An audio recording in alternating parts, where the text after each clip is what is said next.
Yay! Ito na yun. And then, kinuko pa ng extra minutes itong isa. Kasi parang hindi pa sila cook. So, yan. Tonight's dinner, I'm gonna make this, cauliflower.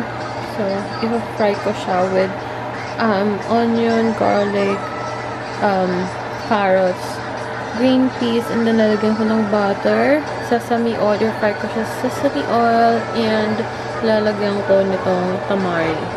And then, beef, yan yung dinner namin.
Ito yung dinner namin, yung beef. So, nilagyan ko siya ng lemon para mas, parang gusto ko ng medyo maasim. And then, ito yung cauliflower, fried rice. Si Eli gusto sinigang, kaya yan. Guys, so, tapos ko lang mag-yoga and naliligo na ako. Ito yung ginagamit ko para linisin yung mga bag. And after kong maligo, usually pupunta ko dito sa yung closet ko, ang gulo, and nire-ready ko na sila kahit na pang everyday lang yung mga damit. Pinaplansya ko na sila para ready na silang gamitin. Kagaya na to, diba? Nung last time pinakita ko sa inyo na pinansya ko sila. Anyway, ipapakita ko sa inyo ngayon yung like, maybe this is a collective haul. Like, yung mga pinili ko in the previous months.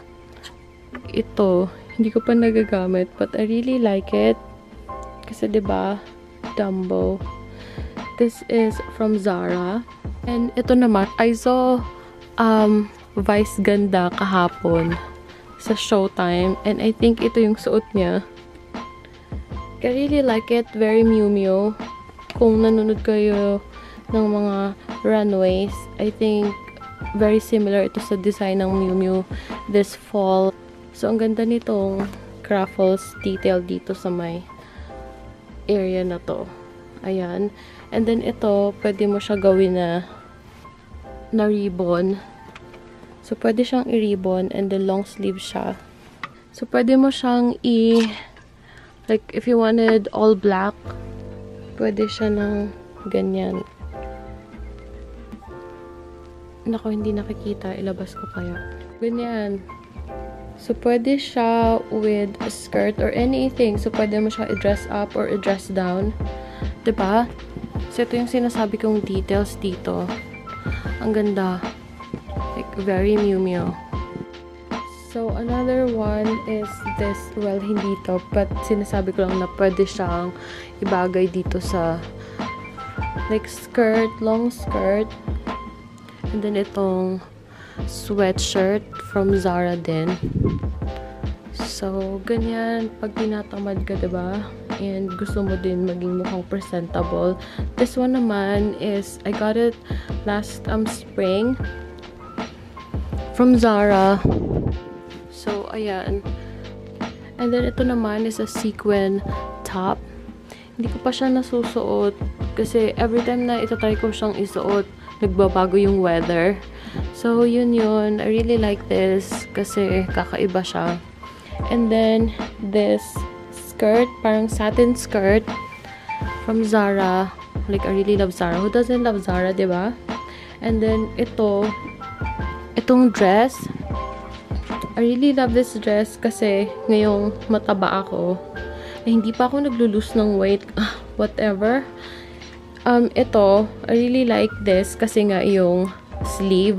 So, ngayong, you know, medyo mataba ako. Yung mga binibili ko is yung nako-cover ko kasi I get conscious. Yeah, ganun. Hey! You're okay.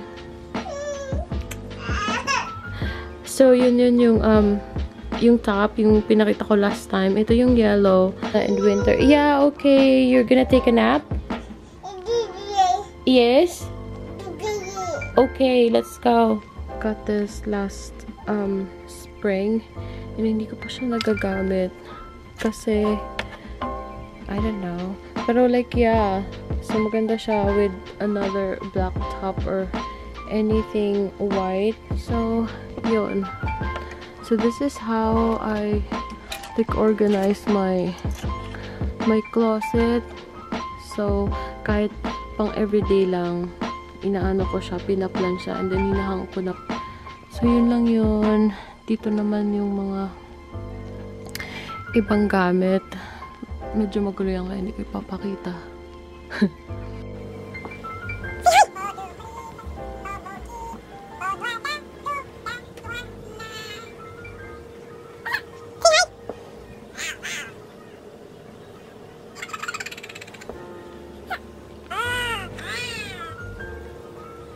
Okay, so katapos ko palang maligo and I'm in a hurry kasi malapit na si Eli. So I'm just gonna use this Clarins moisturizer. This is a free doon sa sunscreen. I think wala pa din yung ilagay ko. So I'm gonna use this Makeup Forever Step 1 Hydrating Primer. So, pag feeling ko, minsan kulang pa ng hydration yung face ko, I use this.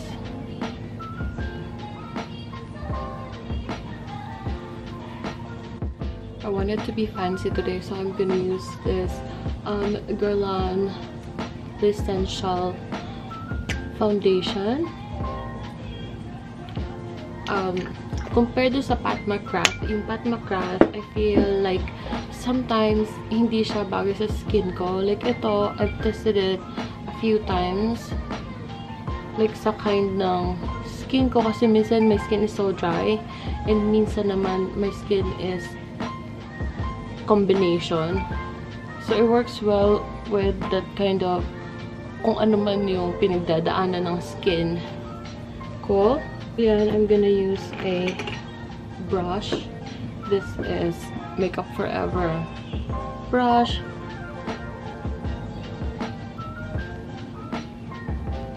Meron siya ng konting scent and I like it. Like, hindi siya ganun ka-strong. And yung scent niya is parang pang baby. Yung mga parang Johnson's & Johnson's na scent. Mabango, para siyang fresh. Okay, so nalagay ko na siya. Yung coverage niya is like light to medium.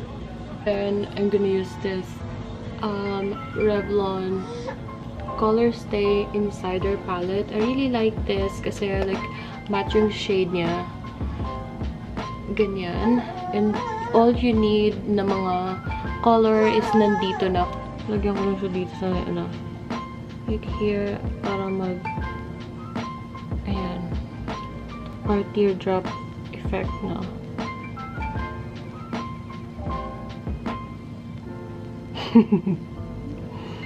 Pag nakikita ko na danagan na, tapos sabi niya ang arte ko daw. Ano naman, diba? So, yun. Ginamit ko lang itong Charlotte Tilbury Spotlight Highlighter. So, meron siya dito ng parang ito-twist mo siya para meron ng parang on and off ganyan dito. So, ito-twist mo siya pag gagamitin mo. Lalagay mo lang dyan. Yan. Ganda.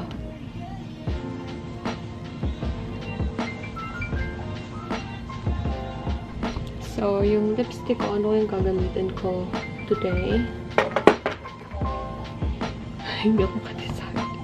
Okay, so, I decided na pakita sa inyo itong Walk of Shame na lipstick. So, you can really use this sa everyday. You can build it para kung gusto ninyo mas darker. But I like it na ganito lang. Ganyan. Ulit dyan lang kasi gitna. NARS lipstick. This one is Sex Machine. Kasi like yung edges ng lips ko, tinan nyo, darker. Kaya ginagamit ko siya para pang natanggal, mag-even yung color. Ganyan. Yeah. Kaya dyan nabawasan yung dark color dyan sa lips ko. So, hindi ko na i-blow dry yung hair ko. Later na lang. But sometimes, I use this Argan Magic Hair Cream. Nalagay ito ni Dan sa hair niya. And then, minsan, ginagamit ko din para hindi frizzy yung hair ko. So, ganyan. Pwede dito sa ends. Mabango pati siya. Smells good. Gusto ko itong mga malalaking ngipin ng comb kasi yung hair ko is makapal, kaya kung like yung maninipis yung mga ngipin, natatagalan ako. So yun ganito, and then i-gather ko siya dito sa my side, then I'm gonna use this.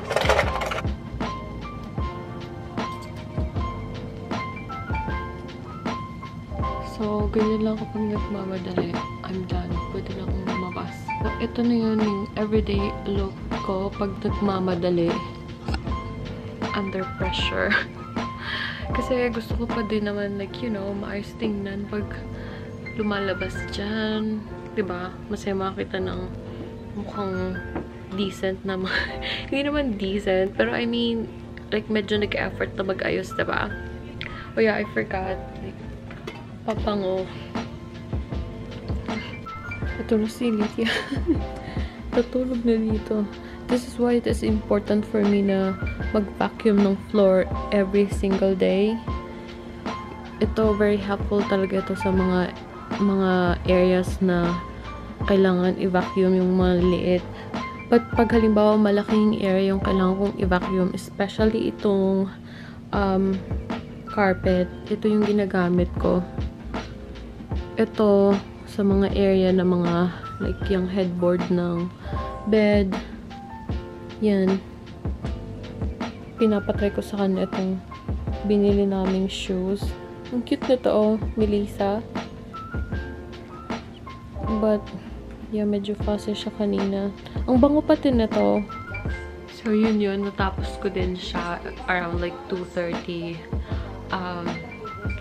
Hinihintay ko na lang sila dumating, ganyan. I'm watching Showtime. Minsan, piniplay ko lang siyang ganyan. Ganyan, para like meron lang dito ng ingay sa bahay.